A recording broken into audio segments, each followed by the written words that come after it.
In 2001, because of the seizures and other health conditions caused by one of the previous medications, I was forced to leave a career in law enforcement. My name is Michael Francis, and I'm from Texas, the Houston area. The first treatment I started was to find out what was going on, and it was determined at that point in time the only option for me was medication. Surgery was not an option because of where the seizures were concentrated from in my brain. The different medications that I've been on, each time there would be a short-term improvement to the frequency of my seizures and severity, but over, again, a short period of time, they would have to continually increase the dosage, and the frequency of the seizures would return to a point where it was an extremely low level of control. One medication that I was on, in fact, triggered a severe metabolic disruption that over the first 5 months of 2001 caused me to lose 90 pounds worth of weight.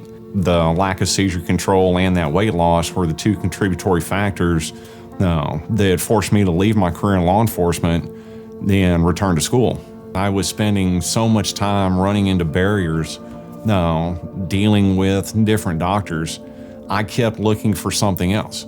If something wasn't going on, I was like, what's the next thing I can do? And I was like, I got to do something to get this under control. What's the next thing I can do? And that led me to the RNS. First chance I had, I took that opportunity. And it is without a doubt the best thing I could have done to help control my epilepsy. Once the device was turned on, the improvements started almost right away because it had been recording since the day the device had been placed. They were able to use that information to determine the tuning settings for the system itself, for the device itself, and make additional adjustments in my medication. And since March 17th of 2017, at this point, I have not had a seizure since that date. I have two friends. They are probably the two that have supported me more than anybody else with everything I've been through. I had not seen either one of them in more than 7 years. We just hadn't been able to get together. At the time that I got my driver's license back, since the beginning of 2019, I've been able to drive up to the Dallas-Fort Worth area and visit both of them, and the RNS has done wonderful on that one.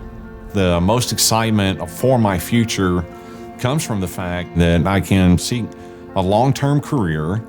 I can actually get my own vehicle that be stingy about it. I want to be able to drive a manual transmission again. I like 3 pedals. And that I can then spend more time out on my own, getting back into a public life, back into a more personal social life.